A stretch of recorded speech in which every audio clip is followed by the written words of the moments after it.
Hi friends, నమస్తే all of you. Welcome to Ramabanam 100x. Friends, ఈరోజు మీతో నేను మాట్లాడే టాపిక్ ఒక లీడర్, ఒక నెట్వర్క్ మార్కెటింగ్ లీడర్ ఎన్ని కంపెనీల్లో బిజినెస్ చేయొచ్చు, ఎట్ ఎ టైం ఎన్ని కంపెనీల్లో అతను లాగిన్ అయ్యి బిజినెస్ని కొనసాగించవచ్చు, అలా కొనసాగిస్తే మంచిదేనా, అలా కొనసాగించిన వాళ్ళు సక్సెస్ అవుతారా, చరిత్రలో హిస్టరీలో అలాంటి వాళ్ళు సక్సెస్ అయిన వాళ్ళు ఉన్నారా, ఈ కంపెనీ చేస్తూ వేరే కంపెనీలో కూడా ఐడి వేస్తే అది ఏమైనా నేరమా లీగల్గా, ఇలాంటివన్నీ చాలా మనం చూస్తూ ఉంటాం, ఫేస్ చేస్తూ ఉంటాం. ఫ్రెండ్స్, అయితే మీకు నేను ఇచ్చే ఒక స్ట్రెయిట్ ఆన్సర్ ఏంటంటే, మనం అసలు ఒక బిజినెస్లో ఎందుకు జాయిన్ అవుతాం? దీంట్లో డెవలప్ అవ్వాలని, ఫైనాన్షియల్గా మనం ఎదగాలని, నెట్వర్క్ భాషలో మన ద్వారా కొంతమందికి ఫైనాన్షియల్ ఫ్రీడమ్ ఇప్పించాలని, కొంతమంది ఎదిగించాలని, టీం వర్క్ చేసి వాళ్ళని కూడా నిలబెట్టాలని, తద్వారా మనం నిలబడాలని, ఇదే కదా. అయితే చాలామంది లీడర్సు ఒక కంపెనీ నుంచి ఇంకో కంపెనీలోకి, ఇంకో కంపెనీ నుంచి ఇంకో కంపెనీలోకి అట్లా అట్లా అట్లా అట్లా షిఫ్ట్ అవుతూ ఏమండి కోతి కొమ్మ చాడుతున్నారంటే కారణం ఏంటి? అంటే కొంతమంది అలా మారటమే వాళ్ళ యొక్క హాబీనా, వాళ్ళకి సరదానా? కాదండి, గుర్తుపెట్టుకోండి. ఒక లీడర్ ఒక కంపెనీ నుంచి వేరే కంపెనీలోకి వెళుతున్నాడు అంటే ఇక్కడ అతను కోరుకున్నది ఏదో ఇక్కడ దొరకలేదు, అతను ఎక్స్పెక్ట్ చేసింది ఏదో ఇక్కడ మిస్ అయ్యింది, అతను ఊహించింది ఏదో ఇక్కడ ఏంటి తేడా కొట్టింది. అది అప్లైన్ లీడర్స్తో అవ్వచ్చు, కంపెనీతో అవ్వచ్చు, ప్లాన్తో అవ్వచ్చు, లేదా కంపెనీ వాళ్ళు చేసే ప్లాన్ చేంజెస్ అవ్వచ్చు, ఏమండి, లేకపోతే లీడర్స్ యొక్క కోఆపరేషన్ అవ్వచ్చు. ఇవన్నీ కూడా కారణాలు అవుతాయండి. అంటే టోటల్గా ఈ డైరెక్ట్ సెల్లింగ్ ఇండస్ట్రీలో ప్రతి వ్యక్తి కూడా డబ్బులు సంపాదించాలి, జీవితంలో ఎదగాలి, ప్యాసివ్ ఇన్కమ్ అనుభవించాలి, తీసుకోవాలనే ఒక టార్గెట్తో వస్తారండి. అయితే అలాంటి వాళ్ళు కంపెనీలు మారుస్తున్నారు అంటే ఏంటి అంటే, అది కూడా పద్దాకా మారుస్తున్నారు అంటే, ఒకటి వాళ్ళకి సెలక్షన్ కాడ కొంచెం మైనస్ అయి ఉండాలి. రెండోది, సొసైటీ కూడా అంత అనుకున్నంత ఆరోగ్యకరంగా ఏమీ లేదు, ఈ మార్కెటింగ్ సిస్టమ్ కూడా అంత హెల్తీగా ఏమి లేదు. కంపెనీ వాళ్ళు కూడా అంటే కంపెనీలు బాగుంటే లీడర్స్ బాగాలేరు, లీడర్స్ బాగుంటే ప్రోడక్ట్ బాగాలేదు, ప్రోడక్ట్ బాగుంటే ప్లాన్ బాగాలేదు, ఈ మూడు బాగుంటే అది బాగాలేదు, అది బాగుంటే ఇంకోటి ఏదో బాగాలేదు, వీళ్ళందరూ బాగుంటే మీరు బాగాలేరు, ఏమండి, ఈ కాంబినేషన్ అంతా బాగుంటే మీకు సంబంధించిన ప్రాస్పెక్ట్స్ కూడా మంచిగా లేరు. ఈ రోజున ప్రాస్పెక్ట్స్ కూడా అంత ఈజీ కాదండి, ఏమండి, తీగుద్ది. ఇప్పుడు ఒక 10 years బ్యాక్ ఉన్న నెట్వర్క్ మార్కెటింగ్ సిస్టమ్ వేరు, ఇప్పుడు వేరు. అయితే నేనేమంటానంటే, ఈ యొక్క ఒక లీడరు ఎక్కువ కంపెనీలు స్టార్ట్ చేయటం అనేది యాక్చువల్గా అది ఆ పరిణామాలు, ఆ పరిస్థితులను బట్టి అలా వెళ్ళాల్సి వస్తుందేమో తప్ప కావాలని ఎవరు వెళ్ళరనేది నా అభిప్రాయం. అంటే ఎందుకు వెళతారు అంటే నేను చెప్పాను కదా, సేమ్ అదే రీజన్స్. అక్కడ సాటిస్ఫాక్షన్ లేకుండొచ్చు, ఇంకా వేవే ఇతరత్ర కారణాలు అయి ఉండొచ్చు. బట్ అయితే ఇంకొక దౌర్భాగ్యం ఏంటంటే, ఒక వ్యక్తి ఒక కంపెనీలోంచి వేరే కంపెనీలోకి మారితే ఆయన ఏదో నేరం చేసినట్టు, ఘోరం చేసినట్టు, ఇంకేదో పెద్ద దేశద్రోహం చేసినట్టుగా ఫీల్ అయిపోయే పరిస్థితులు ఉన్నాయి. అంత సినిమా ఏం లేదండి, ఏమండి. ఒక రాజకీయ నాయకుడు పార్టీ మారుస్తాడు, ఏమండి, వాళ్ళ యొక్క అభిమానులందరూ కూడా ఇటు మారే వాళ్ళు ఉంటారు, అక్కడ మళ్ళీ జైలు కొడతారు, ఇక్కడి నుంచి అటు మారుతాడు, అటు జైలు కొడతారు, ఎటేటో మారుతూ ఉంటాడు. ఎందుకు మారుతాడు తెలుసా? పబ్లిక్ కోసం కానే కాదు అంటారు. నేను నా అభిమానుల కోసం లేకపోతే నా ప్రజల కోసం అంటారు కదా, దాంట్లో వాస్తవం మీకు తెలియదేం కాదు. బట్ ఇక్కడ లీడర్ మాత్రం కంపెనీ మారుతున్నాడంటే అక్కడ పరిస్థితులు వేరు. పార్టీ మారిన వాడికైనా వాల్యూ ఉంటుంది, కానీ కంపెనీలు పద్దాకా ఊరికే మార్చిన వాడికి కూడా వాల్యూ ఉండదు మార్కెట్లో. ఎందుకు ఉండదు అంటే, అట్ ది సేమ్ టైం మారాల్సిన పరిస్థితి వచ్చినప్పుడు ఎప్పుడైనా మారచ్చు. అంటే ఇదే స్టాండర్డ్గా మన బాండ్ ఎవరికి రాయం కదా. ఇంకా చెప్పాలంటే ఆ టర్మ్స్ అండ్ కండిషన్లో కూడా ఎక్కడ ఉండదండి. మీ ఇష్టం, ఎక్కడ చేయాలో మీ ఇష్టం, ఎలా చేయాలో మీ ఇష్టం, ఏం చేయాలో మీ ఇష్టం, అన్నీ స్వతంత్రంగా ఉండటానికే నెట్వర్క్ మార్కెటింగ్ ఎంచుకుంటారు. నేను అలాగే వచ్చా, ఏమండి. ఒక 18 years స్పాన్లో నేను సుమారు 7 కోట్ల పైన మా ఫ్యామిలీలో గెయిన్ చేశాము అంటే అదొక 2.5 3 years అంతే స్పాన్. అది అంతకాలం కూడా వర్క్ చేయలేం. మళ్ళీ మధ్యలో ఇక వేరే రియల్ ఎస్టేట్కి ఇంకా అట్లా ఫస్ట్లో జాబ్ ఇవన్నీ కూడా చేసాం.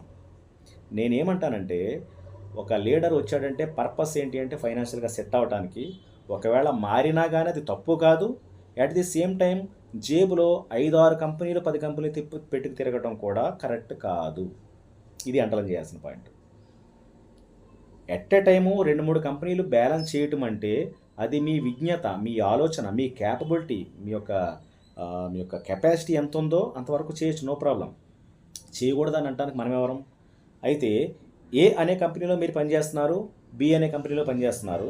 ఇక్కడ కూడా మీకు డౌన్లైన్స్ ఉన్నారు, ప్రాస్పెక్ట్స్, అక్కడ కూడా మీ డౌన్లైన్స్ ఉన్నారు. వీళ్ళిద్దరికి మ్యాచింగ్ ఎట్లా? అది మీ కెపాసిటీ. అది మీరు జాగ్రత్తగా బ్యాలెన్స్ చేయగలిగేలా ఉంటేనే వాళ్ళని మీరు బ్యాలెన్స్ చేయగలుగుతారు. మూడో కంపెనీ ఉంది సి. దాంట్లో కూడా ఒక ఐడియా పెట్టారు, బిజినెస్ చేస్తున్నారు. అంటే చాలామంది ఏమనుకుంటారంటే ఎన్ని ఎక్కువ కంపెనీలు మనం ఐడి వేసి బిజినెస్ చేస్తామంటే అంత బాగా సక్సెస్ అవుతాం అనుకుంటారు. అది ఎట్టి పరిస్థితుల్లో ఆరోగ్యకరమైన నిర్ణయం కాదు, అది ప్రొసీజర్ కాదు. ఎందుకంటే ఎన్ని ఎక్కువ కంపెనీలు పనిచేయడం ద్వారా ఇన్కమ్ రావాలి అంటే ఇంతవరకు ఉన్న నెట్వర్క్ మార్కెటింగ్ హిస్టరీలో 10 కంపెనీలు 20 కంపెనీలు ఒకేసారి ఏకకాలంలో డీల్ చేసిన లీడర్స్ మాత్రమే కోటీశ్వర్లుగా కూర్చోవాలి. అది లేదే హిస్టరీలో, అవునా? అయితే ఇక్కడ ఏం జరుగుతుందంటే లీడర్స్ సాధారణంగా ఓ కంపెనీ స్టార్ట్ చేస్తారు, దాంట్లో ఏ సమస్యలు వస్తూ ఉంటాయి. ఇంకొక ఆయన ఎవరో వస్తే గతంలో మీ కంపెనీలో ఆయన జాయిన్ అయ్యాడు కాబట్టి ఇప్పుడు మరి ఆయన కంపెనీలో జాయిన్ అవ్వమని మీ దగ్గరికి వచ్చాడు. మరి ఇప్పుడు కాదనిలేం కదా. కాదంటే మరి ఆయన ఒప్పుకోడు కదా, అవసరమైతే వాదం పెట్టుకుంటాడు. అప్పుడు నీకు జాయిన్ అయ్యాను కదా, ఇప్పుడు నాకు ఎందుకు జాయిన్ అవ్వను? ఆయన కోసం ఇంకొక ఐడి వేస్తాడు, అక్కడ 3 ఆయన వస్తాడు. ఇది ఇలాంటి లిక్కులే ఉన్నాయి. మళ్ళీ ఆయనకు కూడా జాయిన్ అవ్వాలి, ఇంకొక ఆయన 4 ఆయన. అలా మొహమాటాలకు పోయి జాయిన్ అవ్వడం ద్వారా కూడా ఈ గ్రూప్ను మెయింటైన్ చేసేవాళ్ళు ఉన్నారు కొంతమంది. నేను ఏమంటానంటే ఒకే కంపెనీ మంచిది అని మాత్రం మనం అనుకోలేము. ఓకే, రెండో కంపెనీ బ్యాడ్, ఇది ఒక్కటే పెర్ఫెక్ట్ అని అలా అనుకోవడానికి ఎట్టి పరిస్థితులు వీలు కాదు. ఓకే, చాలా మంచి కంపెనీలు ఉన్నాయి, అదేవిధంగా ఇలా వచ్చి అలా పోయే కంపెనీలు కూడా ఉన్నాయి.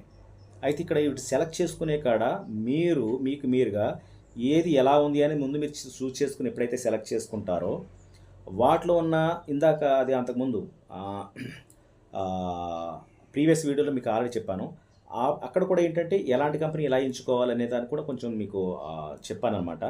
అయితే ఏ కంపెనీ ఎలా డీల్ చేస్తున్నా కానీ అన్ని కంపెనీలు జేబులో పెట్టి తిరగడం కరెక్ట్ కాదు. అంటే వీళ్ళు అనుకునే ఆలోచన ఎలా ఉంటుందంటే మన బ్యాగ్ ఉంది, ఓకే, 100 రూపాయల పాంప్లెట్ ఉంటుంది, 10,000 రూపాయల పాంప్లెట్ ఉంటుంది, 1000 రూపాయలది ఉంటుంది, 4,000 ఉంటుంది, అట్లా అనమాట. అంటే ఏ కేటగిరీకి ఆ కేటగిరీకి జాయిన్ చేద్దామనే ఒక ప్లాన్తో మన వాళ్ళు ఉంటారు లీడర్స్. అది సక్సెస్ అయినా అంటే కాదు, ఎట్టి పరిస్థితుల్లో కాదు. అది సక్సెస్ రూట్ అంటే కానే కాదు. వాళ్ళు కనిపెడతారు రేపొద్దున్న, లేదా వేరే వీడియోలో మీరు కనిపించడమో లేదా వేరే టీం దగ్గర మీరు మాట్లాడటమో కనిపెడతారు. అయితే అట్ ది సేమ్ టైం వాళ్ళని బ్యాలెన్స్ చేయగలిగితే మాత్రం 100% వర్కౌట్ అవుతుంది. ఇది కొంచెం టిపికల్, జాగ్రత్త అర్థం చేసుకోండి. బ్యాలెన్సింగ్ అంటే ఒక ఏ అనే టీంకి మీరు నడిపిస్తున్నారు, బి అనే టీం కూడా మీరు వేరే కంపెనీలో నడిపిస్తున్నారు. వీళ్ళిద్దరికీ కూడా మీరు రెండూ చేస్తున్నారు అనేది జెన్యూన్గా ఎందుకు చెప్పకూడదు? చెప్పి డీల్ చేయొచ్చుగా. అయితే సార్ మాకు ఇది లేదు అని ఎవరైతే ఫీల్ అవుతున్నారో వాళ్ళు కూడా ఇక్కడ ఐడియా ఎందుకు పెట్టకూడదు? ఇది మాకు లేదని ఫీల్ అవుతున్నారు, వీళ్ళకి ఐడియా ఎందుకు పెట్టకూడదు?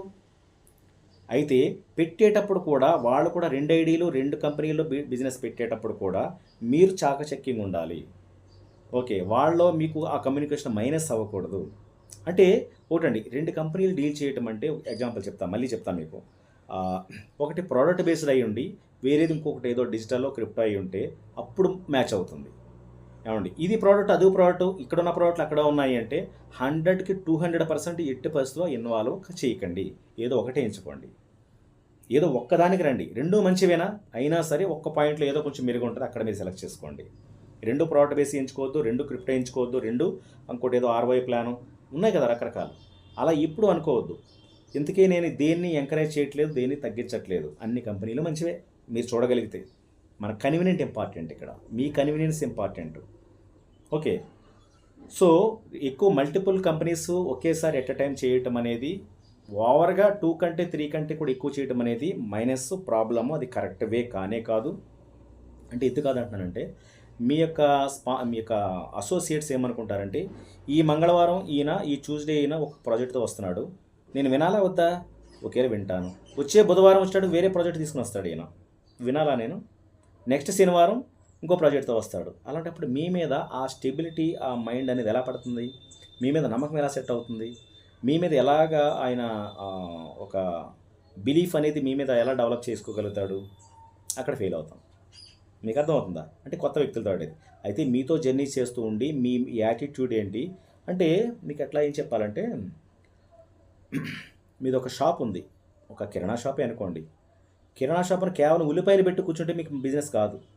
ఉల్లిపాయలకు సంబంధించిన కస్టమరే వస్తాడు. ఉల్లిపాయలు పెట్టాలి, మిర్చి పెట్టాలి, నూనె పెట్టాలి, అన్నీ కూరగాయలు పెట్టాలి, సంథింగ్ కిరాణా అంతా పెట్టాలి. ఇవన్నీ ఉంటేనే మీది ఒక దుకాణం అయింది కదా! అలానే అన్నీ ఉంటే మనం కూడా ఒక బిజినెస్ మ్యాన్ అనే నెట్వర్క్ మార్కెటింగ్‌లో అనుకున్నామంటే మనం ఫెయిల్ అవుతాం. జస్ట్ 1 ఆర్ 2 ఇంకా మీకు మంచి క్యాపబుల్ ఉండి మంచి మైండ్, ఒక ఏంటది స్థితప్రజ్ఞత అంటారు. అదంతా కూడా మెంటల్ బ్యాలెన్స్ మంచిగా ఉండి అందరిని డీల్ చేసే విధానం అంతా జెన్యూన్‌గా ఉండి చేయగలిగితే మాత్రం మూడోది కూడా చేయొచ్చేమో. అది నాకు ఎక్స్‌పీరియన్స్ అయితే లేదు. అది మీకున్న క్యాపబిలిటీని బట్టి ఉంటుందని చెప్తున్నాను. అట్ ది సేమ్ టైం టీమ్‌తో జెన్యూన్‌గా ఉండండి. వాళ్ళకు కూడా క్లారిటీ ఇవ్వండి. దీంట్లో ఉన్న బెనిఫిట్, దాంట్లో ఉన్న బెనిఫిట్, దీంట్లో ఇందుకోసం చేస్తున్నా, దాంట్లో ఇందుకు ఈ బెనిఫిట్ ఉందని చేస్తున్నా. టోటల్‌గా అల్టిమేట్ గోల్ మాత్రం మళ్ళీ మళ్ళీ ఫైనాన్షియల్ ఫ్రీడమే వస్తది. ఇది చేసినా, అది చేసినా. బట్ 2 డీల్ చేయలేమంటే మాత్రం చాలా చాలా టఫెస్ట్ జాబ్ అది. దాన్ని దృష్టిలో పెట్టుకొని మాత్రమే డీల్ చేయండి. ఇక 3, 4, 5, 6 కూడా జేబులో పెట్టుకు తిరిగే వాళ్ళ గురించి నేనేమంటున్నానో మీకు అర్థమైంది. అది ఎట్టి పరిస్థితిలో సక్సెస్ కారు. ఎట్టి పరిస్థితిలో కారండి. ఒకవేళ మీలో ఎవరన్నా ఉండి అలా డీల్ చేసేవాళ్ళు ఉంటే నన్నేమని అనుకున్నారు అంటే నేనేం చేయలేను అది. అంటే ఇది నా పర్సెప్షన్ మాత్రమే, నా ఆలోచన, నా ఎక్స్‌పీరియన్స్ మాత్రమే చెప్తున్నా మీకు. లేదంటే ఐ క్యాన్ డీల్ అంటే మీరు డీల్ చేయండి. ఓకే. మీరు గ్రేట్. అందులో డౌట్ అయితే లేదు. సో, ఇదే నా ఉద్దేశ్యం అండి. సో, మీరు గానీ, మీ టీమ్ వాళ్ళు గానీ, మీ యొక్క అసోసియేట్స్ గానీ ఎక్కువగా ఒకటి కంటే ఎక్కువ కంపెనీలు ఎట్ ఎ టైమ్ డీల్ చేయటం అనేది అంత ఆరోగ్యకరం కాదు. డీల్ చేయాల్సొస్తే మీ క్యాపబిలిటీ చాలా ఎక్కువ ఉండాలి. వాళ్ళతో రిలేషన్ మంచిగా ఉండాలి. వాళ్ళతో దాపరికం లేకుండా ఓపెన్‌గా ఉండాలి. దిస్ ఈజ్ మై ఇంటెన్షన్ అనమాట. సో, ఈ పాయింట్ మీకు క్యాచ్ అయిందని నేను నమ్ముతున్నాను, అనుకుంటున్నాను. I wish you all success అండి. ఇలాంటి వీడియోలు మీకు మళ్ళీ కావాలి అంటే సబ్స్క్రైబ్ చేయండి. మీకు ఈ వీడియో నచ్చిందంటే లైక్ చేయండి.